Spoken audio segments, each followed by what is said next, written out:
Okay, so for question 6, I won't go through part 1, but let me tell you some tips. Okay, so if you notice, right, whenever the difference is the same, which I call it the common difference because they are the same thing. So in this case, plus 7, plus 7, plus 7, plus 7.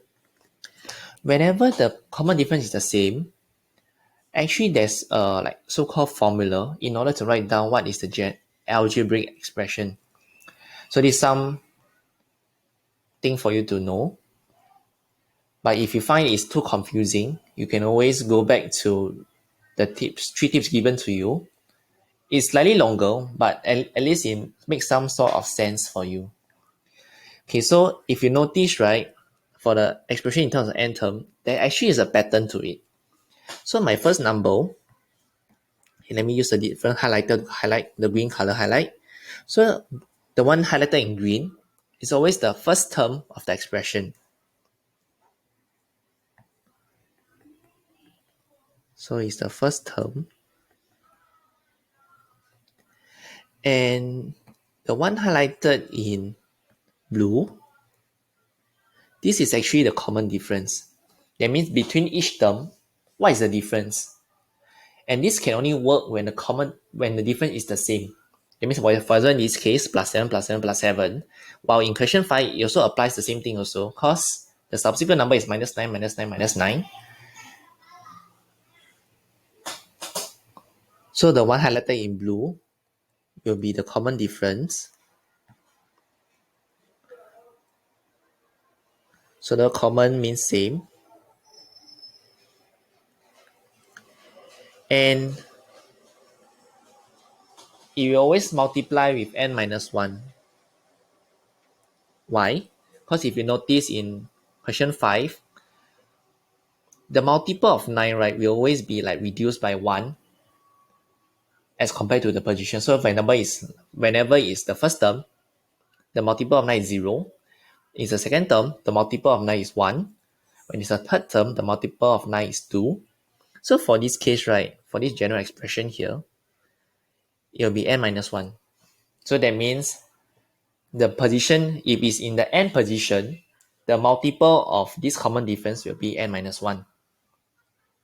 So for question 6, the common difference is 7. So let's say if I'm looking at the first term, T1, it will be T1, it will be 4 plus 7. And my n will be 1, because I'm looking at the first term. So 1 minus 1 is 0.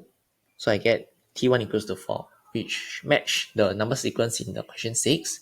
So if you still don't believe me, let me apply T5 to you. That means if I'm looking at the fifth position, 4 plus 7, then my n in this case will be 5 minus 1. So when you calculate it out, it will be 32. Okay, so for this n, right, you can always replace with a bracket, so it'll be easier for you to know where to substitute this n. Okay, so now this is a general formula for any number pattern whereby the difference is the same, and it can only works for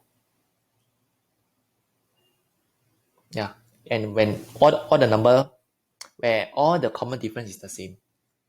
Okay, so for part 2, they say show that 3333 is a term in a sequence. So how do we show? So since you have the general expression in terms of n, but not we just use it.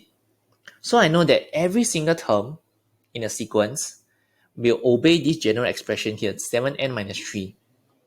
So I can 7n minus 3 equals to 333. And how do I show that 333 is a term in the sequence? So when I can find a n, which is a whole number, and this n represents a position in this number sequence, as long as I can find a whole number that can match 333, this means that 333 is inside the sequence. So you need to find what is n. So you can use it using the solving the equation way. So 7n will be plus 3 on both sides, 336. And n, when you take 336 divide by 7, it gives you 48. So what does 48 means? So this 48 over here, right, means the position of the term in the number sequence. And we know that for position, it will always be whole number. You cannot have 2.5 positions. You can only have a second position or third position.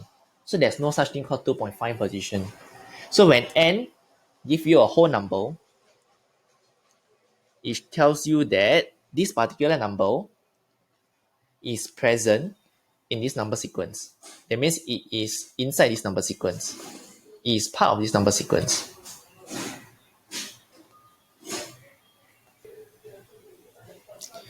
Okay, so how do you explain this type of questions? So you just need to state that since n equals to 48 is a whole number, 333 is a term in the sequence.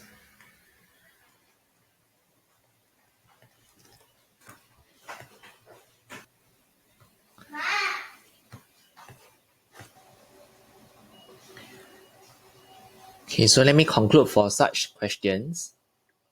So if you found that this n, after you solve this equation, is a whole number, that means that this particular number is a term present in this sequence.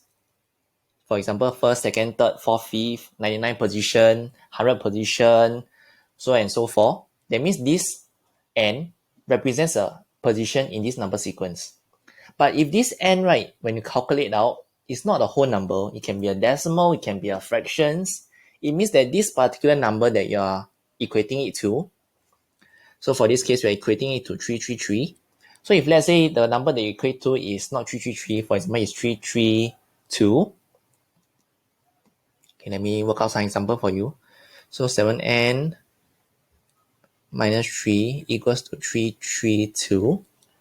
And you work out that 7n equals to 335. N equals to a fraction. So 335 divided by 7. I'll get 47 over 6 over 7. So n is now a fraction.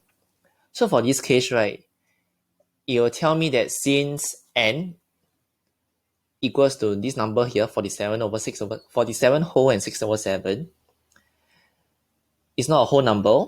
That means that this particular number 332 is not a term in this sequence. Or you can say that 332 is not in this sequence. So this is how you show that whether a certain number is part of the sequence or not. So just by looking at the n alone, whether it gave you a whole number or a fractions or decimal, it can tell you whether this particular number that you equate to is part of the number sequence or not. So this is how you check for such type of questions. So anything if you don't understand or you need to clarify, please ask. Thank you.